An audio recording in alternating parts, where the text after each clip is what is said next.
შუა დერეფნის განვითარების პერსპექტივა, გამოწვევები და საქართველოს როლი ლოგისტიკურ რგოლში ეს ის ძირითადი საკითხებია, რაზეც შავი ზღვის პლატფორმის ყოველწლიურ კონფერენციაზე ინსჯელეს, ღონისძიებაზე განიხილეს რეფორმები, რომლებიც ხელს შეუწყობს ევროკავშირთან ვაჭრობის გამარტივებას და რეგიონული კავშირების გაძლიერებას. როგორია შუა დერეფნის დატვირთულობა და რა პოტენციალი აქვს საქართველოს, დეტალებით ქრისტინე გამთენაძე შემოგვიერთდება პირდაპირ ეთერში. ქრისტინე, მოგესალმებით და გისმენთ. თათია, გამარჯობა. შავი ზღვის ყოველწლიური კონფერენციის ფარგლებში კიდევ ერთხელ გაესვა ხაზი შუა დერეფანში საქართველოს როლის გაძლიერების საჭიროებასა და აუცილებლობას. ღონისძიებაზე აღინიშნა, რომ ქვეყანას აქვს ისტორიული შანსი გაიუმჯობესოს პოზიციები და სხვადასხვა რეგიონალური მნიშვნელობის პროექტის განხორციელების შედეგად გახდეს ევროპასთან დამაკავშირებელი ერთ-ერთი მთავარი რგოლი. თუმცა იმისთვის, რომ შუა დერეფანში საქართველოს პოზიციები გაძლიერდეს, მნიშვნელოვანია პოლიტიკური სტაბილურობა, ადმინისტრაციული თუ ბიუროკრატიული ბარიერების მოხსნა და გაციფრულების მაქსიმალურად დაჩქარება. მხარეების შეფასებით ამ ყველაფრის გარეშე დერეფნის ეფექტურობა ვერ გაიზრდება ამასთან, რაც შეეხება თავად პორტებში არსებულ ტვირთბრუნვასთან დაკავშირებულ მოლოდინებს. ქართულ პორტებში მიმდინარე წელს ტვირთნაკადის ზრდას პროგნოზირებენ.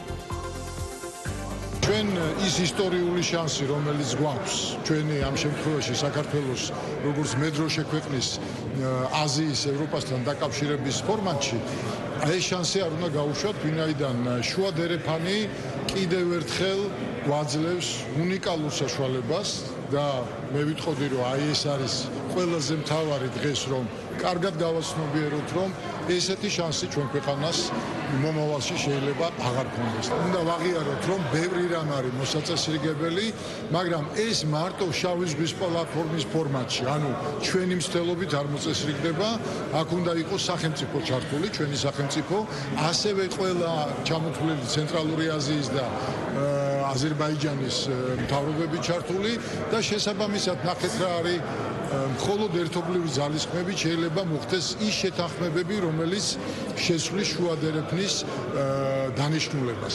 უფრო აქტიურს გახდის და უფრო გამოყენებას გახდის როგორც საქართველოსთვის, ასევე ჩვენი პარტნიორი რეგიონის ქვეყნებისთვის. საქართველო ბულგარეთისთვის მნიშვნელოვანი პარტნიორია. ახლოს ვართ, ბევრი კუთხით ვართ დაკავშირებული, მაგრამ მეტი გვინდა მეტი საბორნე მიმოსვლა, მეტი კაბელები, რომლებიც ორ ქვეყანას დააკავშირებს, რადგან რამდენადაც გვესმის, საქართველო მნიშვნელოვანი მოთამაშეა. შავი ზღვა და შუა დერეფანი მნიშვნელოვანია ბულგარეთისთვის. დაინტერესებულები ვართ ევროპისა და აზიის დაკავშირებით და ვერ ვხედავ ამ პროცესში საქართველოსთვის გვერდის ავლის შესაძლებლობას. შუა დერეფანი აღარ არის ალტერნატივა, ის არის სტაბილური, სანდო, ეფექტიანი დერეფანი, რომელმაც დაამტკიცა თავისი მნიშვნელოვანებაც და ეფექტურობაც ბოლო 2 წლის განმავლობაში. ზანგეზურს რაც შეეხება, ზოგადად გლობალური ვაჭრობა ვითარდება, იზრდება, კონკურენცია ყველგან ძალიან მნიშვნელოვანია.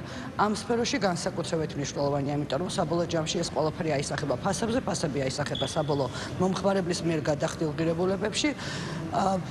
შუა დერეფნის მნიშვნელოვანება მე არ ველი რომ დაიკარგება, განსაკუთრებით იმის გათვალისწინებით, რომ აქტიურად მიმდინარეობს ინფრასტრუქტურის განვითარება ყველა ჩართულ სახელმწიფოში, განხორციელდა და იგეგმება რომ განხორციელდეს უზარმაზარი ინვესტიციები. რაც შეეხება გამოწვევებს, ლოგისტიკურ ნაწილში ძირითადი პრობლემები ინფრასტრუქტურის მიმართულებით ფიქსირდება.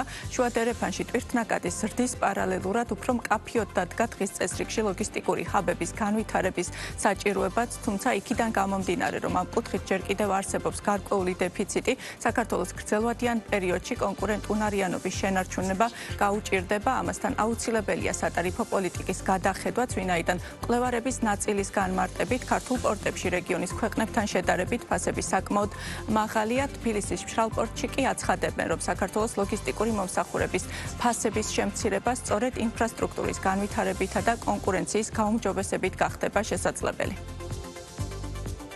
განვითარებული ინფრასტრუქტურა და კონკურენცია ყოველთვის ხელს უწყობს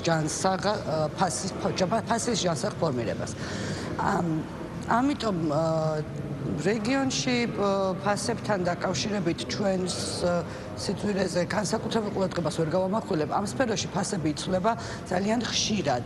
ლოგისტიკაში, გადაზიდვებში, ვაჭრობაში და იმდენი ფაქტორი ახდენს გავლენას ფასებზე, რომ რთულია გამოყო რომელიმე ერთი კონკრეტული მიმართულება, რომელიც არსებითად მოქმედებს საბოლოო ჯამზე. თუმცა მე ვერ ვიტყოდ, რომ განსაკუთრებით ძვირია საქართველოს ლოგისტიკური მომსახურება და ინფრასტრუქტურა. თუმცა რაც უფრო მეტი იქნება შესაძლებლობა და მეტი კონკურენცია შეიქმნება, რა თქმა უნდა, ეს ფასებზეც აუცილებლად დადებითად აისახება. დღესდღეობით ძალიან მნიშვნელოვანი საქართველოში შეიქმნას ისეთი ლოჯისტიკური ჰაბები, რომელიც დღესდღეობით არ არის, რომელიც კომპლექსურად შეთავაზებს საერთაშორისო ტვირთებს, ლოჯისტიკურ სერვისებს, ისეთი როგორც არის კონსოლიდაცია, დეკონსოლიდაცია, ლეიბლინგი, ეგრეთ წოდებული სხვა სერვისები, რომელიც კონკრეტულ ლოკაციაზე მოთხოვნას გაზდის. ამ ეტაპისთვის რახან ლოჯისტიკური ცენტრები დღესდღეობით არ არის, კონკურენტუნარიანობის შენარჩუნება ცოტა ჭირს, თუმცა ამის მიმართულებით მიმდინარეობს მუშაობაც. ხვდებით, რომ კომპანიებიც ფიქრობენ და საერთაშორისო ინვესტორებიც ხედავენ საქართველოში ამის პოტენციალს. სინქრონიზაციის მომენტები არის დარღვეული ინფრასტრუქტურულ პროექტებში, პირობითად ერთი ქვეყანა იწყებს რაღაც პროექტის განხორციელებას, მეორეს შორის არის დარღვევის მომენტები უფრო ხშირად საქართველოს მონაკვეთზე შეინიშნება, ჩამორჩენა არის თუნდაც ფოთის ნავსადგურის გაფართოების თვალსაზრისით, რომელიც თითქმის 8 წელია მიმდინარეობს ჩრდილოეთ მიმართულებით გაფართოება, აღარ ვლაპარაკობთ უკვე მოდერნიზაციის პროექტზე, რომელიც მეხუთე წელია უკვე დასრულებული უნდა იყოს, სარკინიგზო მოდერნიზაციის პროექტზე საუბრობთ, ანაკლიის პორტი ეს ცალკე სათქივარია. ძირითადი გამოწვევა, რა თქმა უნდა, ეს არის ინფრასტრუქტურული, როგორც ფიზიკური ინფრასტრუქტურა, ასევე ციფრული ინფრასტრუქტურა, ძალიან მნიშვნელოვანია, რომ ყველა ქვეყანა თავსებადი იყოს, ასე ვთქვათ, დიგიტალიზაციის მაღალი თავსებადობა იყოს მიღწეული, რადგან მიმდინარეობს მუშაობა, რა თქმა უნდა, ეს კორიდორი, რა თქმა უნდა, ასწრაფებულია, ორჯერ უფრო სწრაფად ვაკეთებთ ტვირთების გადაზიდვას, ვიდრე თქვათ, რამოდენიმე წლის უკან, თუმცა გასაკეთებელი კიდევ ბევრი რჩება. რაც შეეხება თქვათ, რაღაც ეგზისტენციალურ საკითხებს, ესეთი საკითხები, რა თქმა უნდა, არ დგას, თუმცა ვისურვებდით, რომ უფრო სწრაფი კორიდორი ყოფილიყო. ცნობისთვის 2025 წლის მესამე კვარტალში საქართველოს ნავსადგურებმა და ტერმინალებმა 4.290.000 ტონა ტვირთი გადაამუშავეს, რაც 1.5%-ით მეტია წინა წლის შესაბამის პერიოდის მაჩვენებელზე. გადამუშავებული ტვირთის 44% კი გენერალური, ანუ ზოგადი სახის ტვირთი იყო. ქრისტი, მადლობა. ბიზნეს პარტნიორის ეთერში ქრისტინა გამთენაძე საუბრობდა.